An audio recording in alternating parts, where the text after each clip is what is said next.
a lot of moisture, tropical moisture headed our way. So rain chances and humidity will increase here going into this week. But for now, enjoy the dry weather while we have it. We do have a couple little showers over the farmlands out west, but that's about all. I expect the eastern areas to stay pretty dry. We're kind of right in between. Some drier air worked its way in. To the south, we have some moisture, and to the north, we have some moisture. And for us, right on top of us, we have some dry air. So that's why our rain chances went down quite a bit this weekend. Mid to upper 80s, still up and down the coastline. Boca, look at you, 88 degrees, 86 in Fort Pierce. The rain pretty much out west, and it'll stay out that way, out there too along the west coast. The east coast will remain warm and muggy with mainly clear skies, and we'll stay in the 80s for a while. Lake Worth tomorrow, 90 degrees, hot and humid. Maybe head out to the pier, wear the flip-flops though, and a lot of sunblock. It's going to be super hot on the sand. Fort Pierce looking great too, 92 degrees. It'll be hot and humid and sunny there also.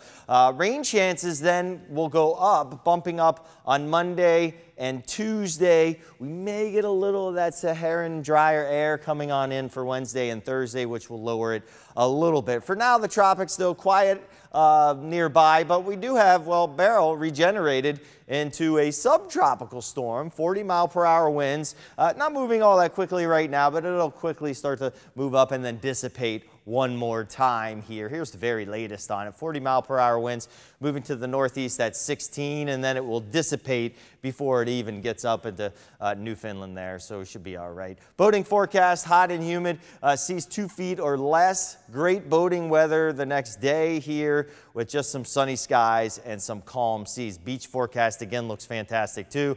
Very hot on the sand. Boy, that sand could really get hot in the afternoon. Rip current threat low, that little swell that came in, that's all but gone. And we're looking at our water temperature up to 87 degrees right now. So it's even warm in the water. 92 for a high tomorrow. Our heat index about $101. As we go through the week, we get more tropical air to come on in. So our heat index actually goes up. 103 is what it'll feel like on Thursday. Maybe a little bit of haze there Wednesday and Thursday from that Saharan dust there. And we lower rain chances a bit. But rain chances bump up after tomorrow. So expect stormy conditions on Monday and Tuesday. We get a southwest flow too. That brings the storms all to our coast Monday and Tuesday. A little bit less of them Wednesday and Thursday, and then ramping back up Friday and Saturday.